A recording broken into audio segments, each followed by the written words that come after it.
मृषा वदति लोकोऽयं ताम्बूलं मुखभूषणं मुखस्य भूषणं पुंसां स्यादेकैव सरस्वती। सर्वेभ्यः नमो नमः। राजकीय अभिनव इंटर कॉलेज आराजी लाइन वाराणसीतः संस्कृत अध्यापकः अहं सौरभ पाण्डेयः भवतां सर्वेषां संस्कृत कक्षायां स्वागतं करोमि। आप सभी से मैं एक प्रश्न पूछता हूँ।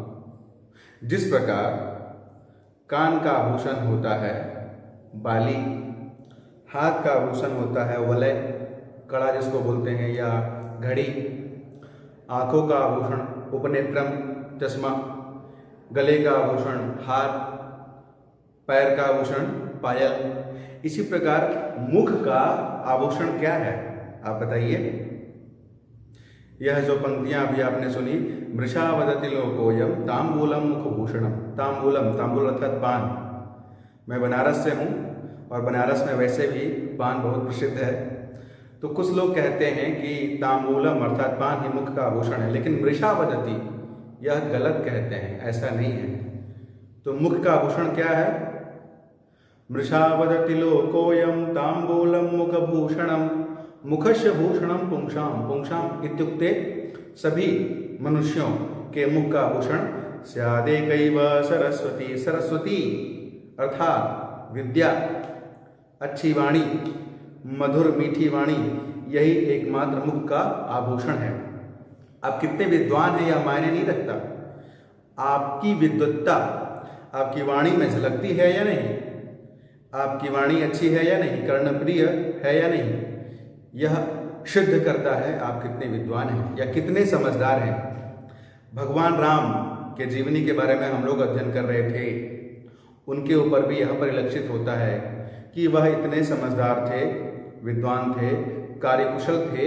यह उनके वाणी में, उनके समझदारी में वह साफ साफ स्पष्ट रूप से परिलक्षित होता है। आप समझ गए होंगे। आज भी हम लोग भगवान श्री राम के जीवन चरित्र के बारे में ही अध्ययन करेंगे। सबसे पहले हम लोग यह बता दें आपको कि आज किस पाठ का अध्ययन करेंगे। तो कक्षा 9 के संस्कृत के पाठ्य पुस्तक का ही दूसरे पाठ का चौथा भाग या अंतिम भाग कह लीजिए, आज इस पाठ की पूर्णाहुति होगी। चौथे भाग का अध्ययन आज हम लोग करेंगे। पाठ का शीर्षक है रामस्य पितृभक्ति। पाठ को प्रारंभ करने से पहले आज के पाठ की संपूर्ण रूपरेखा आपके सामने मैं प्रस्तुत कर रहा हूँ।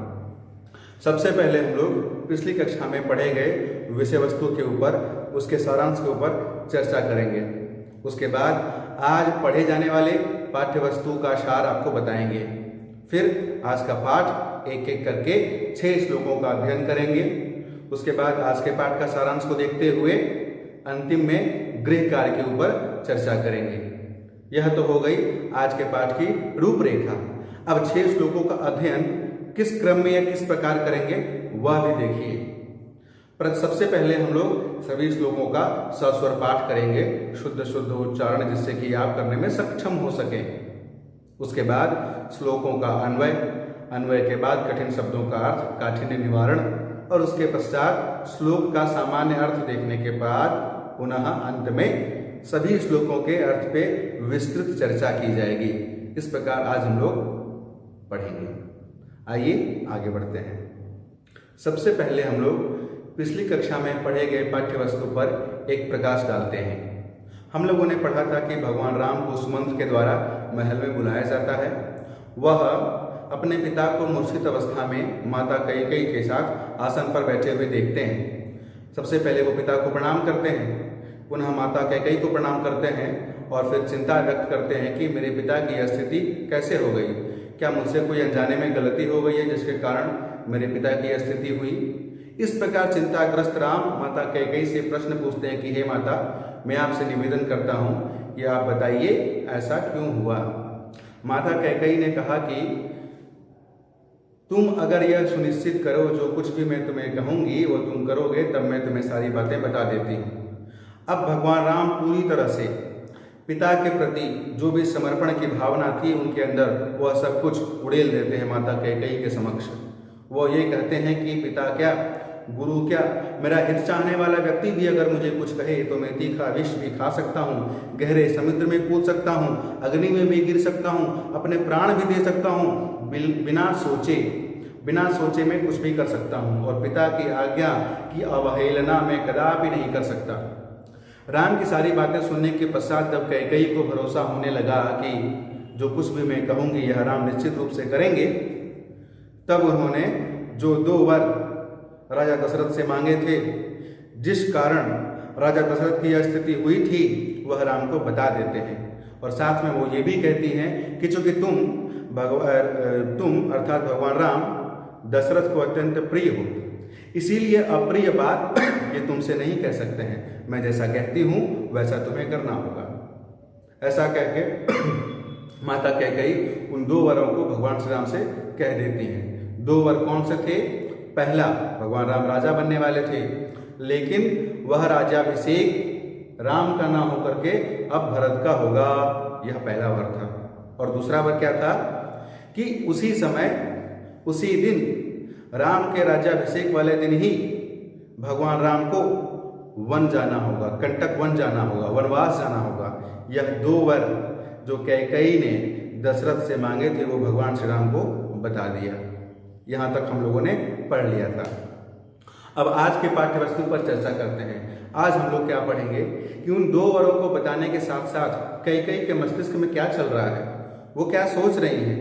क्या राम की बात पे उन्हें भरोसा हो गया या नहीं हुआ, तो वो क्या कुछ और कहती हैं राम से, और किस प्रकार से अपनी आगे की बात माता कैकेयी भगवान राम से कहते हैं। यह सब सुनने के पश्चात राज्याभिषेक से विमुख हो गए और वन जाने का आदेश प्राप्त हुआ। यह सुनने के पश्चात भगवान राम क्या प्रतिक्रिया देते हैं, क्या कहते हैं, पिता के प्रति अंतिम श्लोकों के माध्यम से कैसी भावना अभिव्यक्त करते हैं, यह सारी बातें आज हम लोग इस कक्षा में विस्तृत रूप से पढ़ेंगे। यह तो हो गई आज के पाठ्यवस्तु का सार। अब उद्देश्य की बात करते हैं। इस पाठ को, आज के पाठ को पढ़ने से आपका क्या लाभ होगा। जैसा कि मैंने पहले भी बताया था कि संस्कृति, सभ्यता एवं प्राचीन परंपराओं से जुड़े रहने के लिए वैल्यू एजुकेशन की अत्यंत आवश्यकता है, जिसे मूल्य शिक्षा कहा गया है। उन्नति के पथ पर अग्रसर होने के साथ साथ अपनी जड़ों से जुड़े रहना भी मनुष्य के लिए अत्यंत आवश्यक है। अगर ऐसा नहीं हुआ तो किसी भी व्यक्ति विशेष के लिए, किसी भी राष्ट्र के लिए अत्यंत घातक सिद्ध हो सकता है। आज के समय में ही देखिए, समाज में कितनी सारी दुराचार या कुप्रथाएं, घटनाएं, दुर्घटनाएं होती रहती हैं। लूट हो, हत्या हो, बलात्कार हो, भ्रष्टाचार हो, ये सभी चीजें, सभी बुराइयों ने समाज में अपना घर बना लिया है। इन्हें कैसे दूर किया जा सकता है? क्यों इतनी घटनाएं घट रही हैं? आप सब सुने होंगे कि राम राज्य की कल्पना करते हैं, राम राज्य की स्थापना हो। तो राम राज्य का मतलब क्या है? अच्छा सुशासन, समाज में बुराइयों के लिए कोई स्थान ही ना होना। तो बुराइयां मनुष्य से दूर कैसे जाएंगी? जब अच्छे संस्कार आएंगे उनके अंदर। अच्छे संस्कार कैसे आएंगे? अच्छी शिक्षा से। अच्छी शिक्षा कैसे मिलेगी? महापुरुषों की जीवनी को पढ़ने से। संस्कृत के अंतर्गत जो भी संस्कार हैं, सदुपदेश हैं, उनको पढ़ने से, केवल पढ़ने से ही नहीं अपितु उनको अपने जीवन में आत्मसात करने से। हमने ज्ञान तो अर्जित कर लिया, हमें पता भी है, हमारे मस्तिष्क में ज्ञान भी है, लेकिन हम उन्हें अगर अपने व्यवहार में नहीं अपनाते हैं तो उस ज्ञान का कोई भी मतलब नहीं रह जाता है। तो इस पाठ को पढ़ने से यही लाभ मिलेगा कि भगवान राम के जीवन चरित्र से अच्छी चीज़ों को हम सीखें, उसे अपने जीवन में उतारें। और माता कैकेयी ने जो दुराग्रह किया, जो गलत आचरण किया, वैसा आचरण, वैसी सोच हमें हमेशा के लिए त्याग देनी चाहिए। उससे हमारा या किसी अन्य व्यक्ति का भी कभी भी भला नहीं हो सकता। यह तो हो गया आज के पाठ के पढ़ने का उद्देश्य। आइए अब आगे बढ़ते हैं और आज का पाठ प्रारंभ करते हैं। आज के पाठ का पहला और इस अध्याय का 21वां श्लोक देखिए। यदि सत्य प्रतिज्ञं त्वं पितरं कर्तुमिच्छसि आत्मानं च नरश्रेष्ठ मम वाक्यमिदं शृणु। इस श्लोक का अन्वय देखिए। हे नरश्रेष्ठ, यदि त्वं पितरम आत्मानं च सत्यप्रतिज्ञं कर्तुम इच्छसि तदा मम इदं वाक्यम शृणु। अब इस श्लोक में प्रयुक्त कठिन शब्दों का अर्थ देखें। सत्य प्रतिज्ञम, सच्ची प्रतिज्ञा वाला, कर तुम इच्छसि, करना चाहते हो, आत्मानम, स्वयं को, नरश्रेष्ठ, मनुष्यों में श्रेष्ठ, शृणु अर्थात सुनो। अर्थ देखिए इस श्लोक का, मानवों में श्रेष्ठ हे राम, यदि तुम पिताजी को और अपने को सच्ची प्रतिज्ञा वाला सिद्ध करना चाहते हो तो मेरे इस वचन को सुनो। कैकेयी का आशय यह है कि यदि राम स्वयं अपने वचनों की तथा अपने पिता के वचनों की रक्षा करना चाहते हैं तो उन्हें कैकेयी की बात मान लेनी चाहिए। अब इस श्लोक के अर्थ पर विस्तृत चर्चा करते हैं हम लोग। अन्वय के साथ श्लोक की व्याख्या करते हैं एक बार पुनः, जिससे कि विषय वस्तु पूरी तरह से स्पष्ट हो जाए। देखिए कैकेयी कह रहे हैं भगवान श्री राम से, हे नर श्रेष्ठ, नर मनुष्यों में श्रेष्ठ मनुष्य अर्थात श्री राम, यदि तुम श्री राम को संबोधित करते हुए कह रही हैं, पितरम आत्मानं च, पिता को और आत्मानं अपने आप को भी, सत्य प्रतिज्ञम कर्तुम इच्छसि, सत्य प्रतिज्ञा तुम करते हो, यह प्रमाणित करना चाहते हो। सत्य प्रतिज्ञम कर्तुम इच्छसि, सच्ची प्रतिज्ञा करने वाले तुम हो ऐसा प्रमाणित करना चाहते हो, अपने आप को भी और अपने पिता को भी, दोनों की प्रतिज्ञा को प्रमाणित करना चाहते हो तो तदा तब मम इदं वाक्यम शृणु, मेरे इस वचन को सुनो। कहीं न कहीं अभी भी कैकेयी के मन में यह शंका है कि शायद भगवान राम विमुख न हो जाए, इसीलिए बार बार उनके मन को टटोलते हुए यह सुनिश्चित कर लेना चाहती हैं कि राज्याभिषेक तो भरत का ही होगा और भगवान राम को वनवास जाना ही होगा। इसीलिए उन्होंने यह कहा कि अगर सच्ची प्रतिज्ञा तुम करते हो, तुम्हारे पिता सच्ची प्रतिज्ञा करते हैं और उसका पालन करते हैं, यह प्रमाणित करने के लिए जो कुछ भी मैं कहूँगी या कहने जा रही हूँ वह तुम्हें करना ही चाहिए, उसका पालन तुम्हें करना ही होगा। और क्या कहती हैं कैकेयी, अग्रिम श्लोक में देखिए 22वां श्लोक, त्वयारण्यं प्रवेष्टव्यं नववर्षाणि पञ्च च भरतः कौशलपतेः प्रशास्तु वसुधामिमाम्। अब इस श्लोक का अन्वय देखें। त्वया नवपञ्च च वर्षाणि अरण्यं प्रवेष्टव्यं भरतः कौशलपतेः इमां वसुधां प्रशास्तु। अब इस श्लोक के कठिन शब्दों का अर्थ देखें।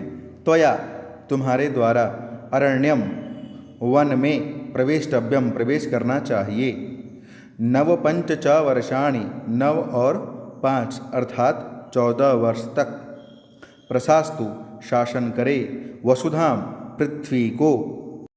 अर्थ देखिए इस श्लोक का, तुम्हें 14 वर्षों के लिए वन में प्रवेश करना चाहिए और भरत को कौशल नरेश की इस भूमि का शासन करना चाहिए। अब इस श्लोक के अर्थ पर विस्तृत चर्चा देखिए। अब अन्वय के साथ साथ श्लोक की व्याख्या पर पुनः चर्चा देखिए। त्वया कैकेयी कह रही हैं भगवान श्री राम से, त्वया नवपंच च वर्षाणि अरण्यम प्रवेशव्यम, अर्थात तुम्हें या तुम्हारे द्वारा 9 + 5 = 14, 14 वर्षों तक के लिए, ठीक है, नवपंच च वर्षाणि 9 और 5 वर्षों के लिए, अरण्यम प्रवेशव्यम जंगल में प्रवेश करना होगा या वन जाना होगा।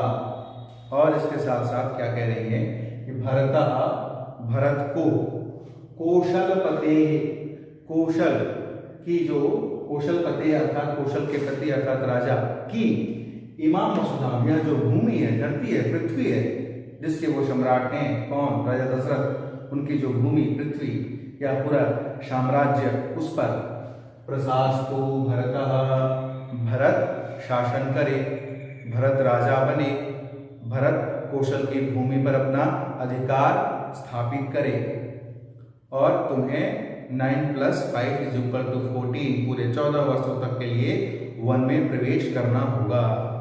यह माता कैकेयी ने भगवान श्री राम से कह दिया। आगे क्या हुआ अग्रिम श्लोक में देखते हैं। 23वां श्लोक। तदप्रियममित्रघ्नो वचनं मरणोपमं श्रुत्वा न विव्यथे रामः कैकेयीं चेदमब्रवीत्। अन्वय देखिए इस श्लोक का। तद अप्रियम मरणोपमं वचनं श्रुत्वा अमित्रघ्नः रामः न विव्यथे कैकेयीं च इदम अब्रवीत्। अब इस श्लोक के कठिन शब्दों का अर्थ देखें।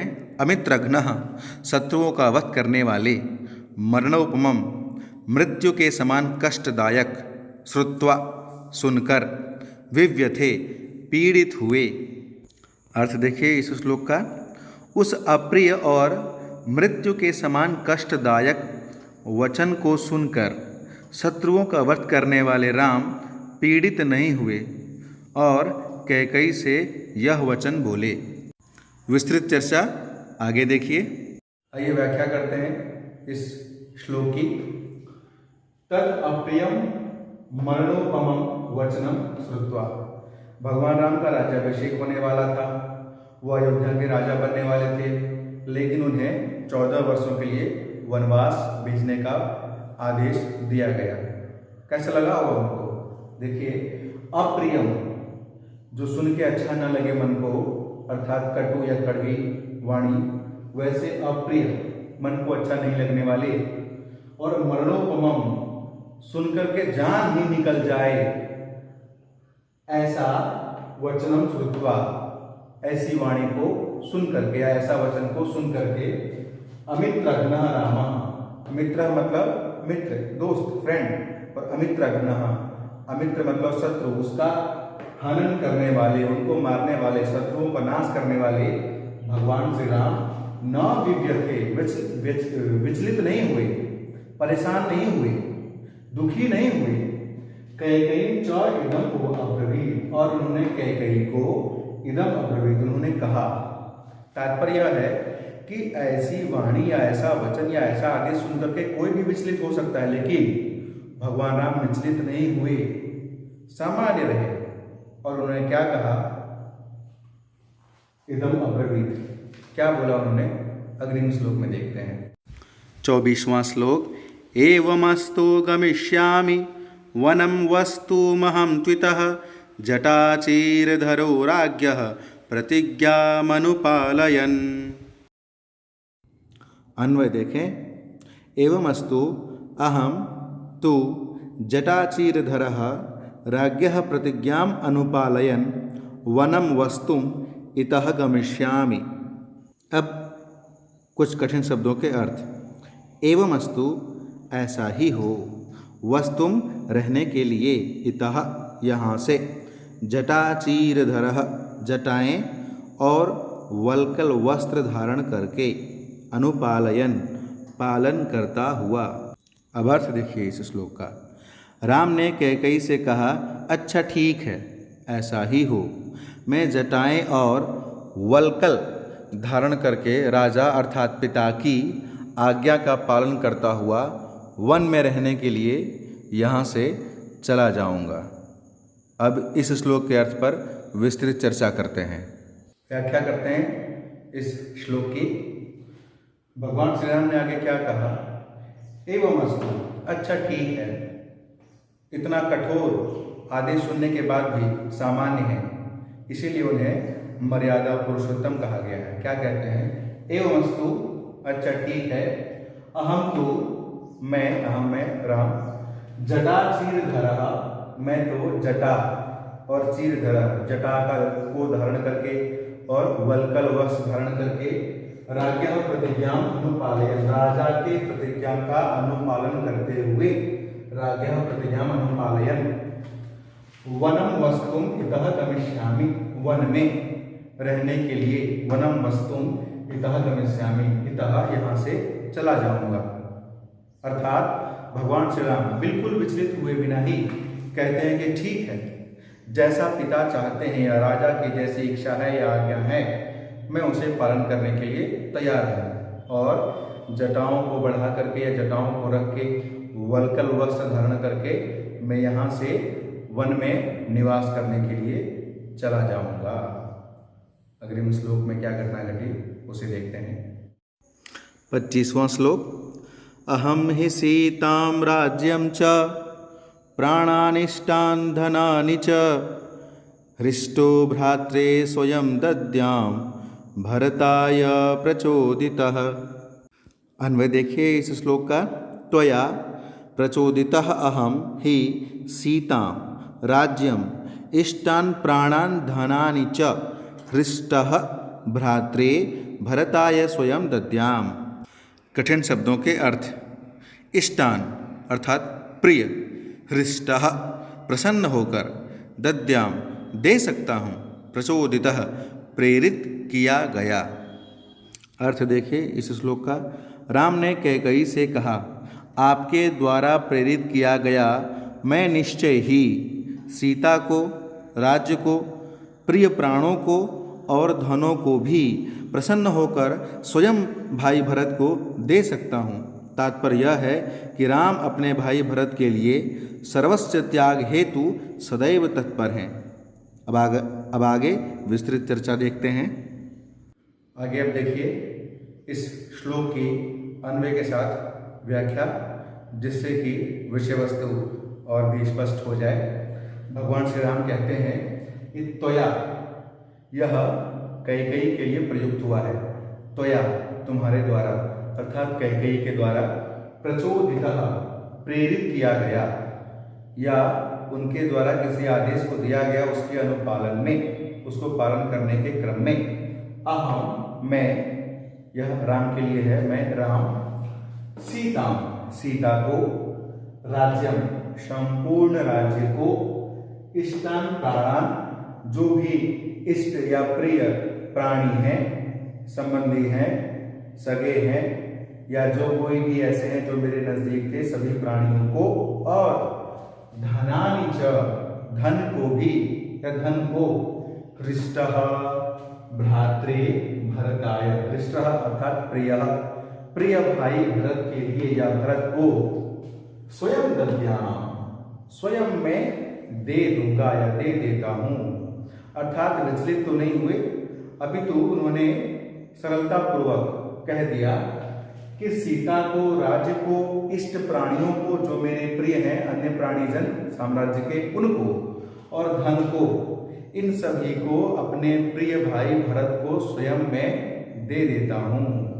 ऐसा भगवान श्री राम ने कहा। आगे की घटना के लिए अग्रिम श्लोक पढ़ते हैं। 26वां श्लोक। न ह्यतो धर्माचरणं किंचिदस्ति महत्तरं यथा पितरि शुश्रूषा तस्य वा वचन क्रिया। अन्वय देखें। पितरि शुश्रूषा तस्य वचन क्रिया वा यथा धर्माचरणम अतः महत्तरम किंचित धर्माचरणम न ही अस्ति। कठिन शब्दों के अर्थ। काठिन्य निवारणम। अतो महत्तरम अर्थात इससे बढ़कर, धर्माचरणम धर्म का आचरण करना, किंचित अर्थात कोई, पितरि शुश्रूषा पिता की सेवा करना, वचनक क्रिया वचनों का पालन करना। अर्थ देखिए। निश्चय ही पिता की सेवा अथवा उनके वचनों का पालन करने जैसे उत्तम धर्म के आचरण से बढ़कर दूसरा कोई धर्म नहीं है। तात्पर्य यह है कि पिता की सेवा और उनकी आज्ञा के पालन से बढ़कर सर्वोत्तम धर्म और कोई नहीं है। अब इस श्लोक के अर्थ पर विस्तृत चर्चा करते हैं। यह इस पाठ का अंतिम श्लोक है। आइए इसकी भी व्याख्या करते हैं। भगवान श्री राम कहते हैं कि पितरि शुश्रूषा तस्य वचन क्रिया वा। शुश्रूषा अर्थात सेवा, पितरि शुश्रूषा पिता की सेवा, तस्य वचन क्रिया उनके वचन का पालन करना, ये दोनों कार्य यथा धर्माचरणम जिस प्रकार का धर्माचरण है। पिता की सेवा, पितृ शुश्रूषा, उनके वचनों का पालन करना, तस्य वचन क्रिया यथा धर्माचरणम, जिस प्रकार का धर्माचरण है। अतः महत्तरम, इससे ज्यादा महान या श्रेष्ठ धर्माचरणम किंचित नहीं अस्ति, कोई अन्य धर्म का आचरण करना इससे ज्यादा महत्तर हो ही नहीं सकता है। अर्थात पिता की सेवा करना, पिता की आज्ञा का पालन करना, यह दोनों कार्य जिस प्रकार के धर्म का आचरण करना माना जाता है या माना जाएगा, वैसा कोई भी कार्य महान नहीं है। क्या सीख मिली हमें कि पिता की आज्ञा का पालन और पिता की सेवा सबसे बड़ा धर्म है। हमें हर परिस्थिति में उनकी आज्ञा का पालन करना चाहिए। भगवान राम का राज्याभिषेक होने वाला था, वह अयोध्या के राजा बनने वाले थे, लेकिन उनकी पिता की इच्छा थी, कैकेयी ने जैसा कहा, जो 2 वर मांगे थे, उसके अनुसार उनके पिता की इच्छा थी कि अगर उन्हें अयोध्या से वनवास को जाना है तो उसके पालन करने में भगवान राम ने तनिक भी विचार नहीं किया और तनिक भी विचलित नहीं हुए, क्योंकि पिता का धर्म निभाना या पिता के आज्ञा का पालन करना, यही इस पृथ्वी पर सबसे बड़ा धर्म है। हमें भी, आपको भी सदा सर्वदा अपने पिता के सभी आज्ञा का, सभी आदेशों का पालन करना चाहिए और उनकी सेवा करनी चाहिए। इस प्रकार आज की कक्षा और आपके पाठ्य पुस्तक का दूसरा पाठ, जिसका शीर्षक है रामस्य पितृभक्तिः, वह संपूर्ण होता है।